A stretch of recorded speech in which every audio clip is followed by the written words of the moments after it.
Ya Rab, mazlumlara imdad eyle. مسجد اقصی کی جھلک کے ساتھ صلاح الدین ایوبی کا پہلا ٹیزر جاری کر دیا گیا ہے جس نے یہودیوں کی نیندیں حرام کر دی ہیں۔ اسرائیل اور حماس تنازع پوری دنیا میں بحث کا موضوع بن چکا ہے۔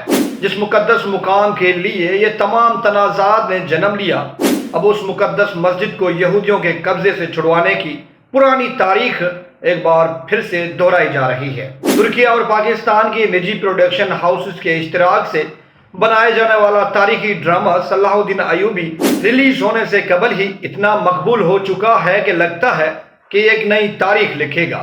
یہ ٹیزر صلاح الدین ایوبی کا کردار ادا کرنے والے ترک اداکار اغور گنیش سمیت ڈرامے کے پروڈیوسرز میں شامل پاکستانی اداکار عدنان صدیقی نے بھی سوشل میڈیا پر شیئر کیا ہے۔ اس ٹیزر میں مسجد اقصی کو بھی دکھایا گیا ہے جسے ڈرامے میں موجود اداکار دور سے کھڑے دیکھ رہے ہیں۔ اگست 2021 میں اعلان کیا گیا تھا کہ پاکستان اور ترکیہ کے پروڈکشن ہاؤس مشترکہ طور پر یہ ڈرامہ بنائیں گے جس میں ترک اداکاروں سمیت پاکستانی اداکار بھی شامل ہوں گے۔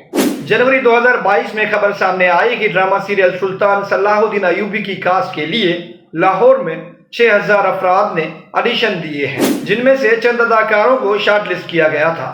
اگست 2022 میں پروڈیوسرز کی جانب سے بتایا گیا تھا کہ ڈرامے کی شوٹنگ کے لیے ترکیہ میں سیٹ تیار ہو چکا ہے۔ رپورٹ کے مطابق شارٹ لسٹ افراد میں سے ابھی صرف 4 اداکاروں کو کاسٹ کیا گیا ہے، جن میں معروف اداکارہ عائشہ عمر، اشنا شاہ، اداکار فرحان علی آغا اور عدنان جیلانی شامل ہیں۔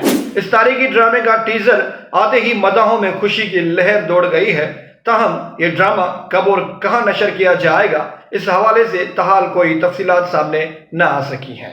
واضح ہے کہ ایوبی سلطنت کے بانی سلطان صلاح الدین نے صلیبیوں کو شکست دی تھی اور 1187 میں 9 دہائیوں بعد مسلمانوں کے قبلہ اول بیت المقدس کو دوبارہ آزاد کرایا گیا تھا۔ ویسے آپ کیا سمجھتے ہیں؟ کیا یہ صلاح الدین ایوبی کا کردار کامیاب ہو پائے گا؟